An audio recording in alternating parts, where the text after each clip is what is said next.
வகுப்பு 1. எனது உடல்.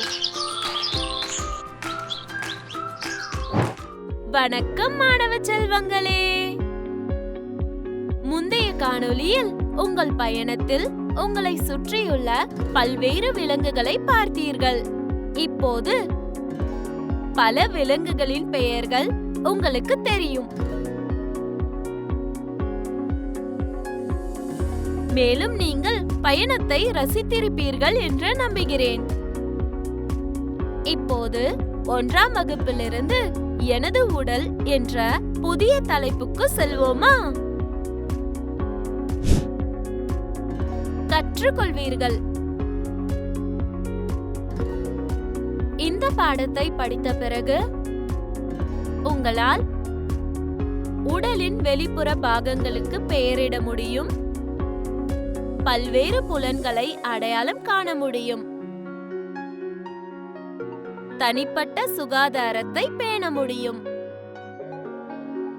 முக்கிய வார்த்தைகள்: கண்கள், காதுகள், மூக்கு,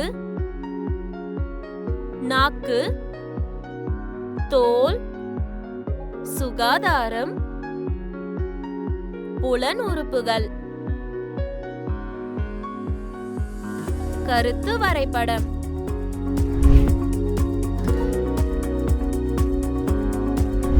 அம்மா, இந்த தோட்டம் ரொம்ப அழகா இருக்கு. இந்த தோட்டத்தை பார்த்தா எனக்கு ரொம்ப சந்தோஷமா இருக்கு. நான் ஏன் இவ்ளோ சந்தோஷமா இருக்கேன்? என் அன்பு மகனே, உங்கள் கண்கள் வண்ணமயமான பூக்கள், பறவைகள் மற்றும் பூச்சிகளை பார்க்கின்றன. பூக்களின் நறுமணம் உங்களை ஈர்க்கிறது. நமது உடல் எவ்வளவு சிறப்பு வாய்ந்தது என்பதை நான் உங்களுக்கு சொல்கிறேன். நமது உடலில் சில உறுப்புகள் உள்ளன. ஒவ்வொன்றும் முக்கியமான பங்கை வகிக்கின்றன. முதலில் நம்மிடம் உள்ள 5 புலன்களை பற்றி பார்ப்போம். நம் கண்கள் பொருட்களை பார்க்க நமக்கு உதவுகின்றன. நம் காதுகள் ஒலிகளை கேட்க உதவுகின்றன. அதேபோல் உணவை ருசிக்க நாக்கையும், பொருட்களை முகர மூக்கையும், வெப்பநிலை மற்றும் இயற்கையை உணர தோலையும்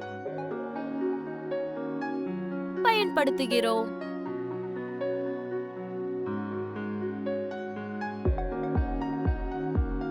இந்த 5 உறுப்புகளும் நம் உடலின் புலன் உறுப்புகள் என்று அழைக்கப்படுகின்றன.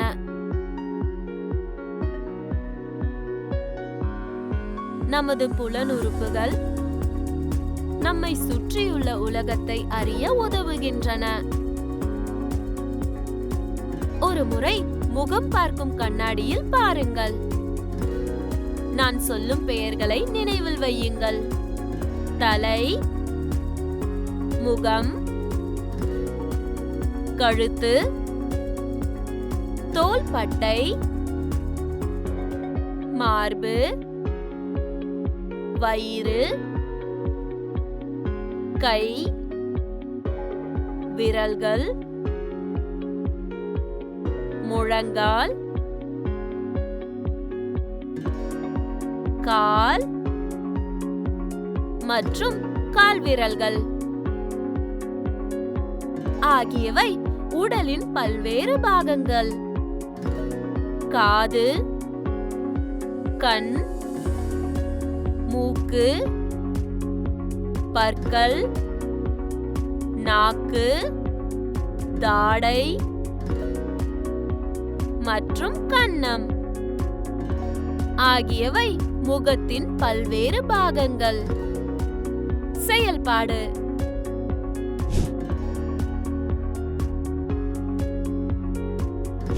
இப்போது நம் உடலின் ஒவ்வொரு உறுப்பும் செய்யும் பல்வேறு வேலைகளை நாம் அனைவரும் கற்றுக்கொள்வோம். நம் கைகள் பொருட்களை பிடிக்கவும், எழுதவும், கைத்தட்டவும் உதவுகின்றன. நடக்கவும், குதிக்கவும், ஓடவும் நமக்கு கால்கள் உள்ளன. இந்த படங்களை பாருங்கள். அருண் தன் உடலை பல வழிகளில் அசைக்கிறார். ஒரு முறை முயற்சி செய்து பார்ப்போம். ஒரு உடலின் ஒவ்வொரு அசைவையும் அல்லது செயலையும் ஒரு குறிப்பிட்ட பெயருடன் அழைக்கிறோம் அல்லவா? இப்போது பாகங்களை விரைவாக பெயரிடுங்கள். நமது உடலின் சில பாகங்கள் ஜோடிகளாகவும் சில தனித்தனியாகவும் உள்ளன. 2 கண்கள், 1 மூக்கு, 2 காதுகள், 2 உதடுகள், 1 நாக்கு மற்றும் பல பற்கள். முழு உடலும் தோலால் மூடப்பட்டிருக்கும். செயல்பாடு: எலும்பிச்சை புளிப்பு, மாம்பழம் இனிப்பு மற்றும் பாகற்காய் கசப்பானது என்று நாக்கு கூறுகிறது. நீங்கள் என்ன சாப்பிட விரும்புகிறீர்கள்? எனக்கு மாம்பழம் ரொம்ப பிடிக்கும் அம்மா, அது ரொம்ப அருமையா இருக்கும். இன்று விருந்தினர்கள் வீட்டிற்கு அழைக்கப்பட்டுள்ளனர். உங்கள் அம்மா இன்று பல உணவுகளை செய்தார். நீங்கள் உங்கள் கண்களை மூடிக்கொண்டு மூக்கின் உதவியுடன் உணவின் பெயரை அடையாளம் காணுங்கள் மகனே. என்னால முடியும் அம்மா. நல்ல மனம். உங்கள் தோலின் உதவியுடன் வெப்பம், குளிர் போன்றவற்றை நாம் தொட்டு உணர முடியும். செயல்பாடு: உங்கள் உள்ளங்கையில் உள்ள ரேகைகளை பாருங்கள். உங்கள் கைகளையும் விரல்களையும் மடக்கலாம். அனைத்து விரல்களையும் மூடி ஒரே முஷ்டியை உருவாக்குங்கள். இப்போது கோடுகள் ஒரே மாதிரியாக இருக்கிறதா என்று சரிபார்க்கவும். ஒரே மாதிரியாக இல்லை. உங்கள் கையின் ஒவ்வொரு விரலுக்கும் ஒரு பெயருண்டு. பெயர்களை கற்றுக்கொள்வோமா? கட்டை விரல், ஆள்காட்டி விரல், நடு விரல், மோதிர விரல், சுண்டு விரல். நமக்கு மகிழ்ச்சி, சோகம், பயம், கோபம் போன்ற பல்வேறு உணர்வுகள் உள்ளன. இந்த உணர்வுகளை நாம் வெவ்வேறு முக பாவனைகள் மூலம் காட்டுகிறோம். உங்களுக்கு தெரியுமா? நம் உடலின் சில பகுதிகளை நாம் பார்க்க முடியும்.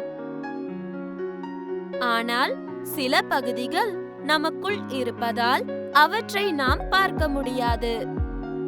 ஒவ்வொரு பகுதியும் மிகவும் முக்கியமானது மற்றும் மிகவும் மதிப்புமிக்கது. உங்கள் உடல் பாகங்களை நீங்கள் கவனித்துக் கொள்கிறீர்களா? நீங்களே சரிபார்த்துக் கொள்ளுங்கள். நல்ல பழக்க வழக்கங்கள்: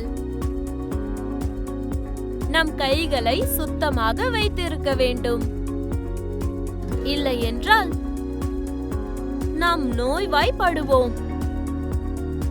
கைகளை சரியாக கழுவ கற்றுக்கொள்வோம். படிப்படியாக அதை செய்யுங்கள். நாம் ஒரு நாளைக்கு 2 முறை பல் துலக்க வேண்டும். காலையில் ஒரு முறையும் இரவில் ஒரு முறையும். பல் துலக்குவதற்கான சரியான வழியை கற்றுக்கொள்வோம். நல்ல ஆரோக்கியத்திற்காக இந்த நடைமுறைகள் அனைத்தையும் தினமும் பயிற்சி செய்யுங்கள். கதை நேரம். இது போன்ற ஒரு செயல்பாட்டை உருவாக்குங்கள். வீட்டு பாடம். மணியின் சத்தத்தை கேட்க உதவும் புலன் உறுப்பு எது?